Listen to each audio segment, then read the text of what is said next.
I am your host, Lia Dunlap, and you are listening to the Oracle on Purpose podcast, where we help intentional leaders clarify their purpose and next steps to create a work and life of significance. Hey everyone, it's Lia Dunlap, the Oracle on Purpose, and I am back with a follow-up visit with one of our recent Oracle on Call guests. So if you didn't watch the first video, I highly recommend you hop on over to YouTube, take the link and follow up with the original post. Now, if you're watching this on the podcast, Oracle on Purpose podcast, you'll see a little snip at the end of the video itself that started all of it. But let me just tell you really quickly what we're up to. Again, I'm Lia Dunlap, the Oracle on Purpose, and I have done a series of live calls with clients to ask if they had a question of the Oracle, give them the insight the Oracle provided, and promise to come back in a little while and let us know how things went. So here's the great thing. I know that people watch what I'm doing. They see the results that I have, that I've posted on Facebook and other social media about the clients that are working with me right now and how amazing their results are. And they might think it's too good to be true. And so I want to let you know that I am here to be completely transparent with this particular call and let everyone know what really happens behind the scenes when you get some insight from the Oracle and what you do with that insight. Now, that's the kicker. I don't know what the Oracle is going to say anytime we get together with a client. I only get to deliver the message. That's my job. I get to deliver the message and let people know what the insight is. What they do with the insight is completely up to them. And it's always exciting to me to see what some of that insight looks like after the fact. So I'm about to bring my guest on today. Her name is Shannon Peebles, and we met just a little over 3 months ago for her to ask her question of the Oracle. And like I said, you can watch the first video on our YouTube channel, Oracle on Purpose. But for now, let's let Shannon inside and see how things have gone so far. Hey, Shannon, welcome back. Hi, great to be back. Thank you. It is good to have you here. So, as I mentioned, you had come in before and asked some questions. And I'm curious right now, one of them was definitely around your business and what you're up to. So why don't you let everybody who's watching now, I see a few people there. So hello, those of you who are watching, tell them what you're up to, what you do, what your business is about, and then we'll check in and see how it's going. Okay. So I am an executive and techie assistant for life and business coaches. I help life and business coaches have more freedom, more flexibility while they go out and change the world. I give my clients more time at the table so they're not missing dinner, so they're not missing PTA events or baseball games, things like that, by taking care of all of the back-end busy work for them. And I also make sure that they're getting paid on time so that they can pay for those baseball seasons and things like that. So that's what I do. Fantastic. Now, when you had come in previously to ask your question, one of the question was whether or not you should start a group program. So I'm curious to know whether or not you did that. No, I did not start a group program. I keep sort of thinking of the potential of doing one only as a filter to get clients ready to be able to work with me so that when I start with them, we can hit the ground running. But as far as like running it for the sake of running a group, nope, I'm not doing that. It's more like prep work for them that they can ask questions at the same time. But it's, I'm not doing group programs right now. Yeah. And how do you feel about that? How has that changed what you're up to?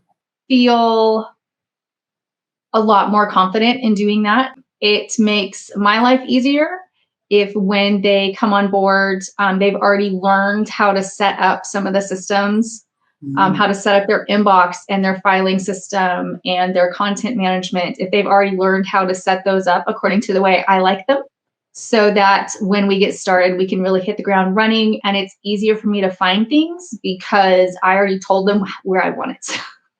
Well, it sounds like it allows them to be better clients for you and for you to do a better job for them, Which leads to the next piece of that, which was we talked about in our last call for you to help your clients by elevating, that was one of the words that came through from Oracle, elevating the way that you were serving your clients and the group and the team that you were working with. So tell me, have you moved forward in bringing some more qualified team members on board, looking for a different level of client? How's that going? That has been interesting. Very shortly after our last time meeting, one of my team members quit and a client gave me her 2 weeks notice that she was moving on. Yeah, that was like, I was like, wait, no, that's not what I raised my hand for. That's not what I said. Right. So question then becomes, do either of those people, not that we're judging them necessarily, but do they fit that new vision that you had of where you wanted to take your business? No, neither one of them did. They were both called in with a different energy. Mm-hmm. They were both called in with more of a, let me be your superhero type energy. Mm-hmm. Like, let me catch every falling, let me save you. Let me pull everything off your plate so that there's nothing for you to do. Let me take you by the hand and show you everything. And that's not the energy that I'm calling in anymore. Great. And so they've both moved on to other situations that are perfect for where they are and the energy they want to work with. And, I'm sure that having moved into, working with a new assistant or working with another team, that, they've been able to have a fresh start. Whereas before we were kind of in a rut and just kept going down the same road. Mm-hmm. And now they've had a chance to start their energy clean and have another chance to get their perfect needs perfectly met. Great. And then you also have the chance to have your needs met perfectly. Now you let go of someone, but if I'm not mistaken, you mentioned that you brought somebody on. Is that person more aligned with what you were hoping to create? Yes. This person that I brought on is serving as more of a project manager, which is what I really need to help me let go a little bit and let the team members do what they do. Wonderful, because that was my next question as I was looking back at what the challenges were when we talked about what you were looking at doing. We talked about the term boutique. How is that evolving for you? Did you take that on? What did that insight do for you when you started thinking about it from that perspective? I have taken that on as far as like kind of what I call my team and myself. I've kind of been like shifting and morphing as the time has gone on to the point where I'm starting to call myself a boutique agency instead of just a boutique or just an agency or, some other term. And my various team members have different sets of skill sets. There we go. And they are able to take on, like when I say, okay, here we're doing a launch. My, client XYZ is launching a group coaching program, like different members of my team will have different pieces of that, mm-hmm. that like it's their silo. And then I get to come behind and make sure that all the pieces connect. And I get to spend more of my time interfacing with my clients and like really digging into, okay, how do you see this? What does this look like? And making sure that we custom tailor the fit for every client. That's beautiful. And I remember one of the images that came, and part of it was our combined conversation, was the black gloves and the pearls, like that elevated version of taking care of them and being there for your clients. Do you feel like by having these people that you're starting to have in their silos, as you put it, that you're now able to step in front and really be that face of your business and help find the right clients to really suit their needs, but also for you to really help care for them the way you really want to? Yeah, definitely. I still keep kind of this image of like the long opera length satin black gloves. I love that image. I know the usual term is like white glove, but I see like these satin opera gloves. Because really if you've ever worn black satin gloves, they show every little piece of dirt and dust way more than the white gloves do. See, only you would know that. I love it. So what about you? You started to say this, and this was one of the things we talked about too, was, asked what was something that you had to stop doing in order for this to start coming together. And I remember watching the video back that you like instantly lit up and kind of giggled at yourself because you knew exactly what it was. And what was that? I'm pretty sure micromanaging every little thing. Yeah, I think the phrase you said was stop doing all the things. So do you feel like you've gotten to a place where at least you're accepting that may be very well be the best way to go forward? Yes, definitely. Absolutely. Yeah, it sounds like it. It sounds like your team is starting to kind of fall into place. And I think that the other thing there too, as you were talking about that, was the second part of that kind of fell in of you also needed to, in your own phrase, your own terms, let go of the purse strings. How has that gone for you? Not as great. I'm still practicing at that. I think that's good though. Here's the great thing, like people that are watching this, like if you go back to the old video and you listen to this now, you're going to start to see some of these connections. And usually we don't see them ourselves because we're in it, right? And the last thing we talked about was timing. And as I mentioned when we started today, one of the windows of time that we talked about was 3 to 6 months. And 3 months would roughly be where we are today. 6 months still a few more months out. So with that in mind, how do you think you're doing on making these changes? I forgot about the timelines. The only timeline that stuck in my head was like the end of the year. So I forgot your question just a second ago was, as far as, maybe I remember it. I'm just going to talk. So a lot of things had to fall off that were taking up a lot of my time, whether it was training or lots of back and forth, or just no longer perfect fit clients. A bunch of these things needed to fall off so that my calendar could open up, so that I can really focus to onboard my clients as their businesses are expanding, as they're enrolling in their group programs, or becoming part of, I don't know, giveaways and summits and things like that, getting on podcasts. And so the pieces that do need my attention, that like I'm the only one that can do it, my time is opening up to be able to do that. Whereas before I was, just some things needed to fall off. And I do see how changing the energy, I'm reaching a different clientele now. There you go. Right. The people that are dropping in my DMs are a little different than the people that were dropping in my DMs before. Good. And when that happens now, I'm all excited, not kind of excited, and there's still a little bit of nervousness, but I'm mostly excited and a little bit nervous instead of largely terrified, going, how on earth am I going to like handle bringing all of this on? Because I already have all this other stuff that's taking up all my time. Good. So, yeah, I remember thinking in June when we last spoke that I wasn't sure if I was going to make, at the time, my focus was on $77,000. I can clearly see if I do nothing else than work with the clients I already have on board, I'm going to make a minimum of $75,000 the rest of the year. And I have clients waiting to hold sales calls with me and waiting to hold get to know you calls with me to see if we're a right fit.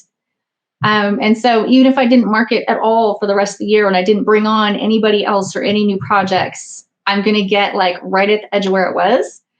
and I'm not going to not do those things. And so I could definitely see where I'm likely going to hit six figures before the end of the year. Maybe even that, what was it, 123, 125? 125. 25 was the number. So you definitely have to come back before the end of the year to let us know about that.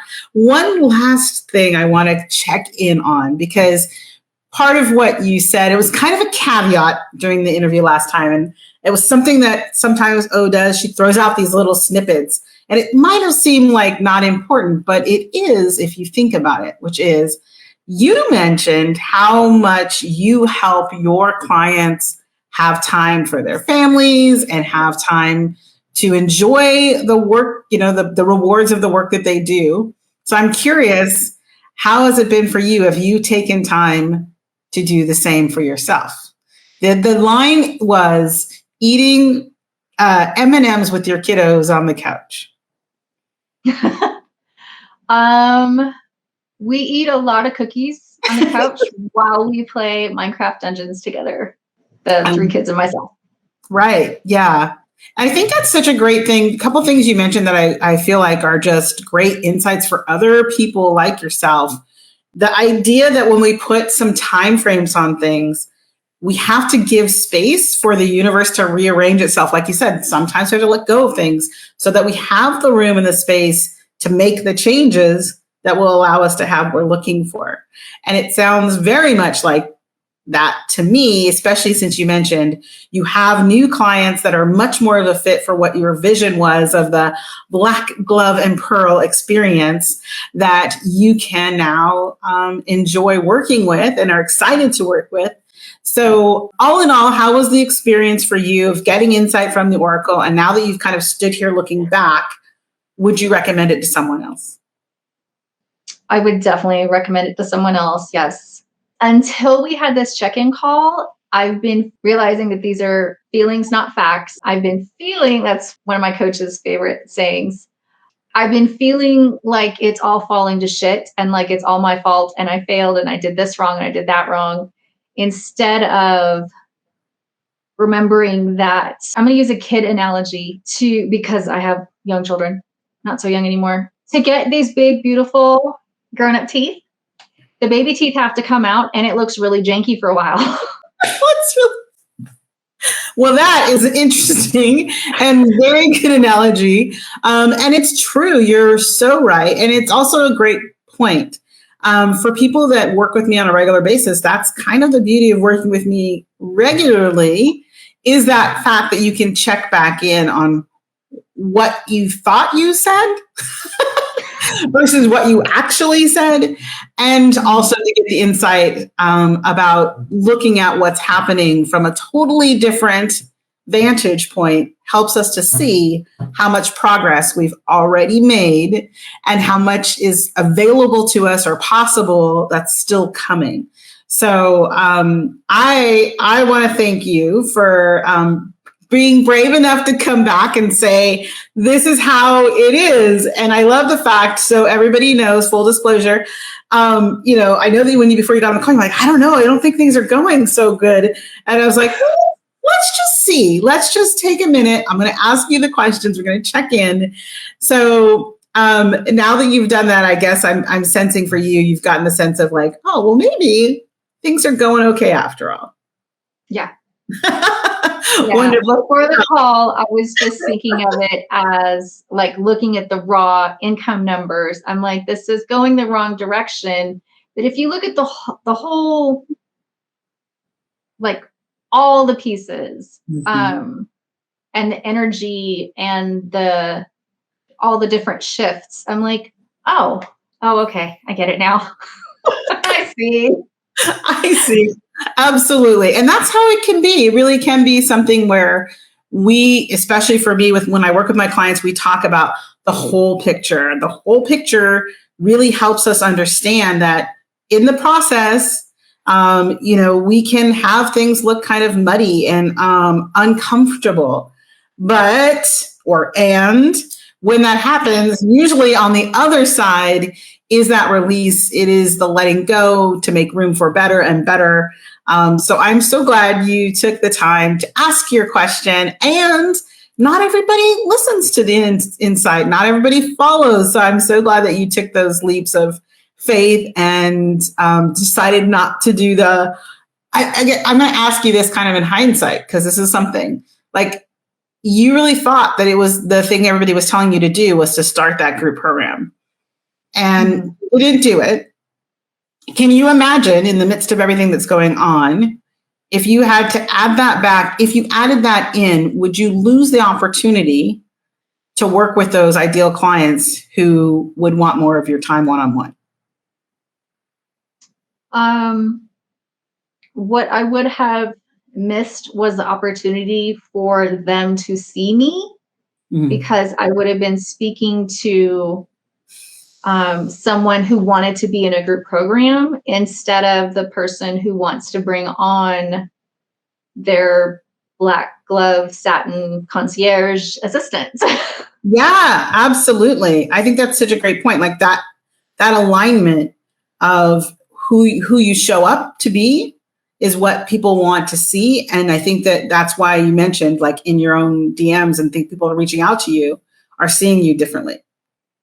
Is it true as well? This is a heads up to those of you who are listening. If you want to work with someone who's worked with me, work with them when you see them, because if I'm not mistaken, you've raised your rates. I have, yes. So if you snoozed and you weren't someone who contacted Shannon when she was on the program in June, you better do it now, because I'm pretty sure that's not going to change. And that is true. Like, when we realize our value and we are very clear on what we are doing and serving, we can do it with less people and still provide that great service and still be prosperous, which I'm really glad to hear that you made that choice. And it feels really aligned with the vision, again, of that concierge boutique agency that you're going to be. So thanks so much. Any last words for us here before you head out? If you get the opportunity to ask O a question, ask her. I like it. Yes. And thank you so much again for being here. I appreciate you. I definitely want you to check back in by the end of the year, because I feel like that 125 was not a random number, and I would love to see how that all comes together for you. Deal? Awesome. Sounds good. Deal. Okay. Thank you so much. Thanks for being here, everybody. Again, I am Lia Dunlap, the Oracle on Purpose. And that was a recap after the Oracle Live call that I had with Shannon. We have a few more guests that joined us for that program. So stay tuned for the next opportunity to see what has happened since they spoke with the Oracle. Again, I'm Lia Dunlap, the Oracle on Purpose. Remember, you are here on purpose. Bye now. Thanks for tuning in to the Oracle on Purpose show. If you found value in this episode, we'd appreciate you leaving a comment. Also, you can subscribe and ring the bell if you haven't yet. If you'd like to get clear on your highest vision and next steps, go to oracleonpurpose.com. See you next week.